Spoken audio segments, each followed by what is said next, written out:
Par un soir de printemps, Guy de Maupassant. Jeanne allait épouser son cousin Jacques. Ils se connaissaient depuis l'enfance et l'amour ne prenait point entre eux les formes cérémonieuses qu'ils gardent généralement dans le monde. Ils avaient été élevés ensemble sans se douter qu'ils s'aimaient. La jeune fille, un peu coquette, faisait bien quelques agaceries innocentes au jeune homme. Elle le trouvait gentil, en outre et bon garçon, et chaque fois qu'elle le revoyait, elle l'embrassait de tout son cœur, mais sans frisson, sans ce frisson qui semble plisser la chair du bout des mains au bout des pieds. Lui, il pensait tout simplement « Elle est mignonne, ma petite cousine ». Et il songeait à elle avec cette espèce d'attendrissement instinctif qu'un homme éprouve toujours pour une jolie fille. Mais ses réflexions n'allaient point plus loin. Puis voilà qu'un jour, Jeanne entendit par hasard sa mère dire à sa tante Alberte, car la tante Lison était restée vieille fille. « Je t'assure qu'ils s'aimeront tout de suite, ces enfants-là, ça se voit. Quant à moi, Jacques est absolument le gendre idéal. » Et immédiatement, Jeanne s'était mise à adorer son cousin Jacques. Alors, elle avait rougi en le voyant. Sa main avait tremblé dans la main du jeune homme, ses yeux se baissaient quand elle rencontrait son regard, et elle faisait des manières pour se laisser embrasser par lui.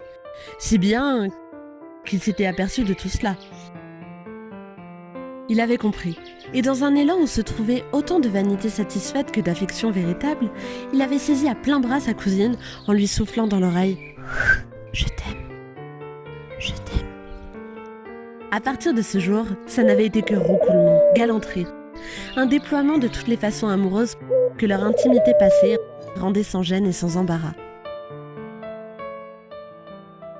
Jacques embrassait sa fiancée devant les 3 vieilles femmes, les 3 sœurs, sa mère, la mère de Jeanne et sa tante Lison.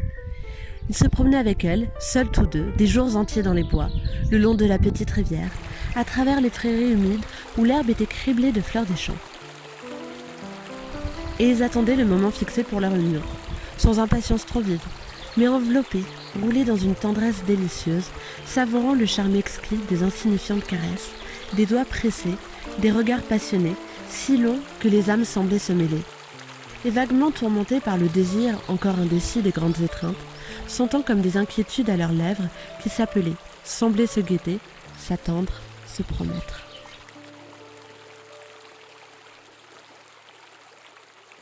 Quelquefois, quand ils avaient passé tout le jour dans cette sorte de tiédeur passionnée, dans ces platoniques tendresses, ils avaient au soir comme une courbature singulière, et ils poussaient tous les deux de profonds soupirs, sans savoir pourquoi, sans comprendre, des soupirs gonflés d'attente. Les 2 mères et leur sœur, tante Lison, regardaient ce jeune amour avec un attendrissement souriant. Tante Lison, surtout, semblait tout émue à les voir.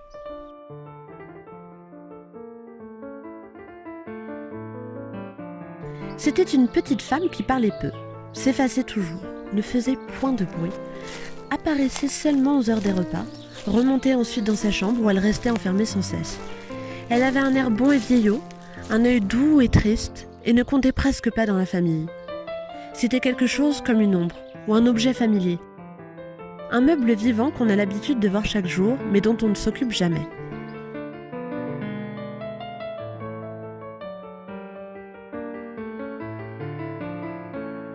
Ses 2 sœurs, qui étaient veuves, ayant tenu une place dans le monde, la considéraient un peu comme un être manqué. Tout à fait insignifiant. On la traitait avec une familiarité sans gêne, qui cachait une sorte de bonté, un peu méprisante pour la vieille fille. Elle s'appelait Lise, étant née au jour où Béranger régnait sur la France. Quand on avait vu qu'elle ne se mariait pas, qu'elle ne se marierait sans doute point, de Lise, on avait fait Lison.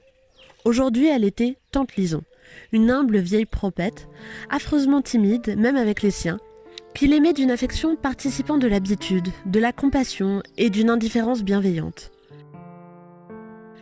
Les enfants ne montaient jamais l'embrasser dans sa chambre. Seule la bonne pénétrait chez elle. On l'envoyait chercher pour lui parler.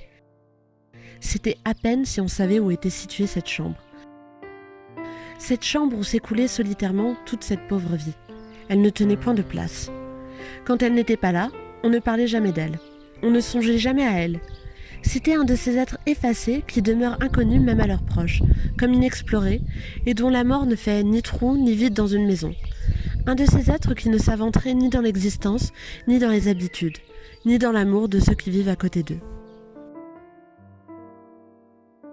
Elle marchait toujours à petits pas pressés et muets, ne faisait jamais de bruit, ne heurtait jamais rien. Elle semblait communiquer aux objets la propriété de ne rendre aucun son. Ses mains paraissaient faites d'une espèce d'ouate, tant elle maniait légèrement et délicatement ce qu'elle touchait. Quand on prononçait « Tante Lison », ces deux mots n'éveillaient pour ainsi dire aucune pensée dans l'esprit de personne. C'est comme si on avait dit « la cafetière » ou « le sucrier ».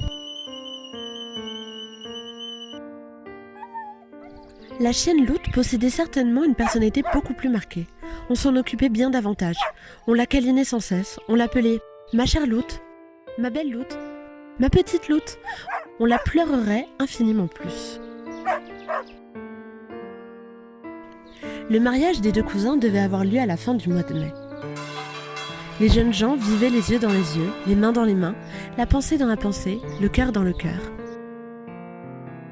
Le printemps, tardif cette année, hésitant, grelottant jusque-là sous les gelées claires des nuits et la fraîcheur brumeuse des matinées, venait de jaillir tout à coup. Quelques jours chauds, un peu voilés, avaient remué toute la sève de la terre, ouvrant les feuilles comme par miracle et répandant partout cette bonne odeur amollissante des bourgeons et des premières fleurs. Puis, un après-midi, le soleil victorieux, séchant enfin les buées flottantes, s'était étalé, rayonnant sur toute la plaine. Sa gaieté claire avait empli la campagne, avait pénétré partout dans les plantes, les bêtes et les hommes. Les oiseaux amoureux voltaient, battaient des ailes, s'appelaient. Jeanne et Jacques, oppressés d'un bonheur délicieux, mais plus timides que de coutume, inquiets de ces tressaillements nouveaux qui entraient en eux avec la fermentation des bois, étaient restés tout le jour côte à côte sur un banc devant la porte du château, n'osant plus s'éloigner seuls, et regardant d'un œil vague, là-bas, sur la pièce d'eau, les grands signes qui se poursuivaient. Puis, le soir venu, s'était senti apaisé, plus tranquille, et après le dîner, s'était accoudé en causant doucement à la fenêtre ouverte du salon, tandis que leur mère jouait au piquet dans la clarté ronde que formait l'abat-jour de la lampe et que tante Lison tricotait des bas pour les pauvres du pays.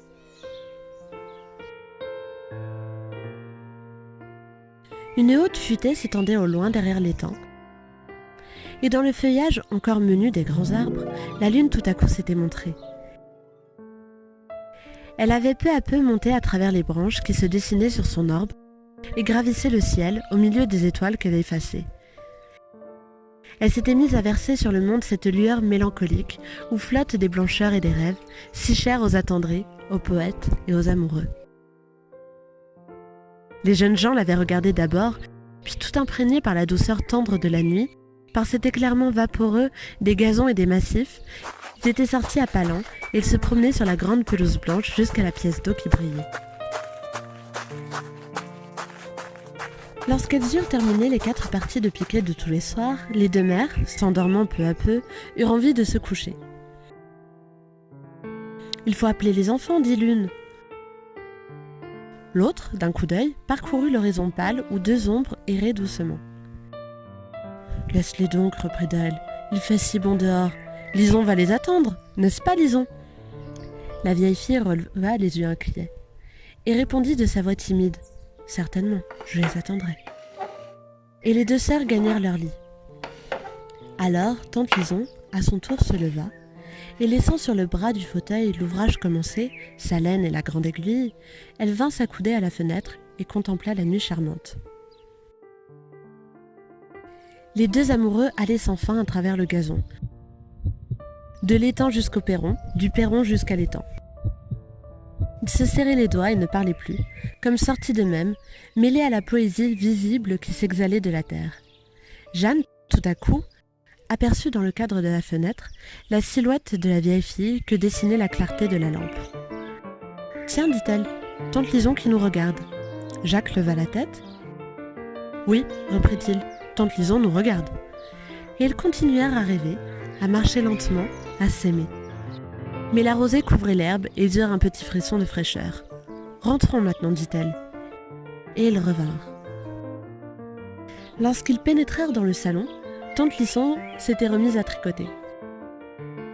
Elle avait le front penché sur son travail et ses petits doigts maigres tremblaient un peu, comme s'ils eussent été très fatigués. Jeanne s'approcha. « Tante, nous allons dormir maintenant. » La vieille fille tourna les yeux, ils étaient rouges, comme si elle eût pleuré. Jacques et sa fiancée n'y prirent point garde. Mais le jeune homme aperçut les fins souliers de la jeune fille tout couverts d'eau. Il fut saisi d'inquiétude et demanda tendrement « N'as-tu point froid à tes chers petits pieds ?» Et tout à coup, les doigts de la tante furent secoués d'un tremblement si fort que son ouvrage s'en échappa. La pelote de laine roula au loin sur le parquet, et cachant brusquement sa figure dans ses mains, la vieille fille se mit à pleurer par grands sanglots convulsifs.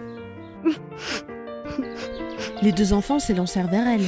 Jeanne, à genoux, écarta ses bras, bouleversée, répétant « Qu'as-tu, tante Lison? Qu'as-tu, tante ?» Alors, la pauvre vieille fille, balbutiant avec la voix toute mouillée de larmes et le corps crispé de chagrin, répondit « C'est quand il t'a demandé « N'as-tu point froid ?» à tes chers petits pieds. On ne m'a jamais dit ces choses-là à moi. Jamais, jamais.